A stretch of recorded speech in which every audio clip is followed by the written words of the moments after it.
Olá, primeira série, tudo bom com vocês? Bom, dando continuidade aos nossos estudos sobre civilização grega, nós que já passamos pelo período pré-homérico ou período cretomicênico, período homérico, período arcaico, e no período arcaico nós vimos como a configuração de colonização e ocupação da Grécia chegou até o status de polis, de cidade-estado grega. Quando nós estudamos aquele mini glossário, a palavra polis ou cidade-estado, ela remete então ao resultado final daquele processo de colonização que começa nos genos, no pater familias, nas fratrias, nas tribos, até se tornarem polis, cidades-estados. Mas a palavra polis grega, ela tem uma origem e que significa lugar público da cidade-estado.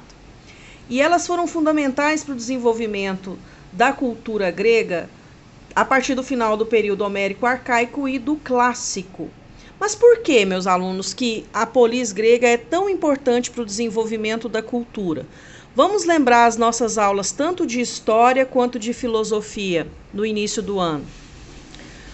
Como é que o ser humano se aprende ser humano num contexto maior?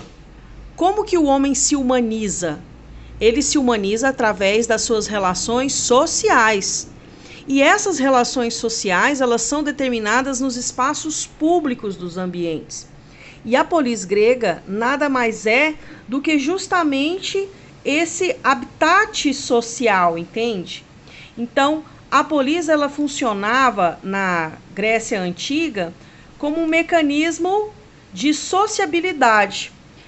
Veja bem, essa divisão entre o que é público e o privado ainda é recente. Você precisa dos espaços públicos e das coisas coletivas do mesmo modo que o universo particular e privado está sendo constituído. E como eu disse na outra aula, as cidades-estados gregas elas se desenvolvem dessa forma devido ao caráter não centralizado da civilização grega. Eles tinham um maior orgulho de sua cultura, de seu legado, da sua língua, do seu modo de viver. Entretanto, só no que tange ao público, porque no aspecto privado, cada cidade vai se desenvolver à sua maneira. A gente pode dizer que isso é em razão da geografia recortada, do modo como foi colonizado, os diferentes povos que ocupavam essa região, os jônios, os eólios, os aqueus, os dórios. Então, isso conferiu à polis grega, às cidades-estado, esse caráter totalmente interdependente, no sentido político, tá? Não no sentido cultural. Os traços culturais são muito semelhantes. Isso é tão verdade que as polis, apesar de todas as diferenças que elas tinham a constituinte em si iguais. A polis era constituída pela Acrópole, que era situada na parte mais alta da cidade, onde era o centro da vida religiosa, onde se encontravam os templos religiosos. Lembrando que a religião grega vai ser uma religião antropomórfica politeísta. Vou repetir. Antropomórfica politeísta. Antropo vem de homem, humano. Morfo, formato. Então são deuses que têm a aparência e até mesmo eu diria que a natureza humana, né? E são divindades idolatradas no ponto de vista plural. Por quê?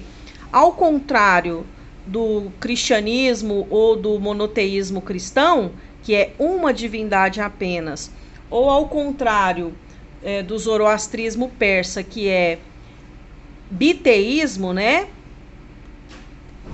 O politeísmo grego vai ter a presença de várias divindades, inúmeras divindades, com o panteão grego. Então, a Acrópole era onde esses templos, onde cada cidade tinha a sua divindade própria. Hoje nós não temos os santos padroeiros das cidades, apesar do Estado ser laico desde 1889, apesar de a Igreja Católica não ser a religião oficial, muitas cidades têm os seus santos devotos de devoção e feriados nos seus dias, né? É o caso aqui, por exemplo, da cidade de Ceres, que é São Patrício. Então, a polis grega vai ter na Acrópole justamente o lugar onde essas divindades são adoradas. A ágora, ou praça pública, era a parte mais baixa da cidade, onde se encontravam as zonas residenciais e administrativas, além de comércios. Constituía o centro da cidade e aí se desenvolvia a vida política. Política no sentido do público, tá, gente? Tem nada a ver com a ideia de política que nós temos hoje.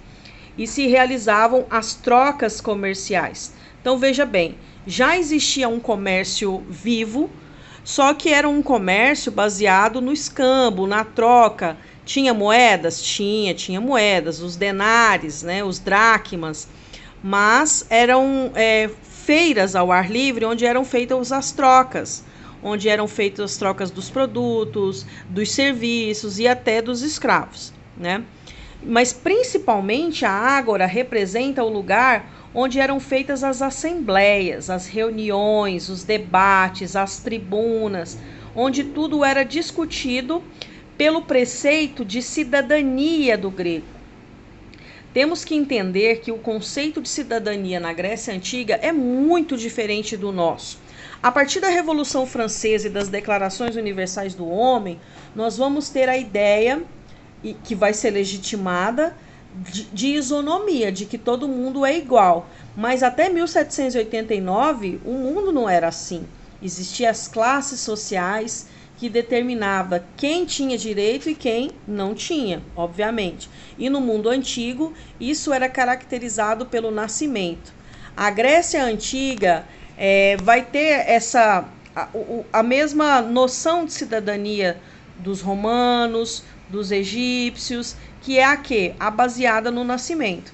Então, o cidadão grego, para ser chamado de grego, ele precisava ter pais e mães gregos. Então, se tivesse uma mãe estrangeira, já era. Tinha que ser livre e maior de 21 anos. Essas eram as características da cidadania grega. E todas as pessoas que entravam nessa lista aí de prerrogativas participavam das discussões sobre os aspectos públicos da civilização.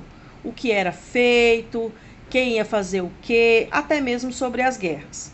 Mais para frente, a gente vai ver a constituição de organismos de organização, principalmente em Atenas e Espartas, que são as que nós vamos recortar, e aí vai ficar mais clara essa questão de como a coisa pública era decidida na Grécia Antiga. Obviamente, né, que nós estamos falando da antiguidade, a outra parte da polis era a zona rural, que eram os campos, pastos, bosques, que serviam para abastecer a cidade e os produtos agrícolas, né? Antes da gente dar continuidade, eu quero só abrir um parêntese aqui para dizer que nesse período aqui vai ser firmada uma dualidade sobre o trabalho muito importante para nós, enquanto humanidade. Por quê? Porque vai ser definido aqui, já como uma herança do passado, a divisão do trabalho, e o trabalho vai passar a ser mal visto pela sociedade, né? Aquele que desenvolve o trabalho vai ser visto como inferior, como fraco, como subalterno. Então, o trabalho vai ser mal visto, principalmente a partir das epopeias de Homero, onde o que vai ser valorizado é o aspecto intelectual, o sentimento aguerrido e toda aquela bobajaiada. Enquanto que o trabalho intelectual é superior, o trabalho braçal ou laboral é inferior. Apesar de viverem isoladas, as cidades-estados possuíam características comuns que davam a unidade, tais como a língua, a religião, os jogos e os costumes. Por isso é que não se pode usar o termo civilização grega, porque na verdade esse termo é recente. Eles se chamavam de helenos ou de Hélade, que Helena é uma figura da mitologia grega que seria de onde derivariam todos os seres humanos. Uma espécie de mito de Adão deles, entendeu? Então, basicamente, o que eu precisava que vocês entendessem para aprender sobre o conteúdo do período clássico é isso. Noção de polis, noção de cidades-estados, né? Aqui esse desenho também deixa muito claro como que funcionava o Partenon, Erechthon, a Acrópole, as áreas públicas, as áreas de culto, né? E as cidades-estados que vão se desenvolver, que são inúmeras, né? As mais destacadas serão Esparta e Atenas. E Atenas. Essas são as maiores cidades-estados. Agora, eu preciso que vocês estudem o texto sobre classicismo para a gente fazer a nossa atividade. E na outra aula, nós vamos voltar com Esparta e Atenas. Espero que vocês tenham gostado da nossa aula e eu vejo vocês na próxima. Um beijo!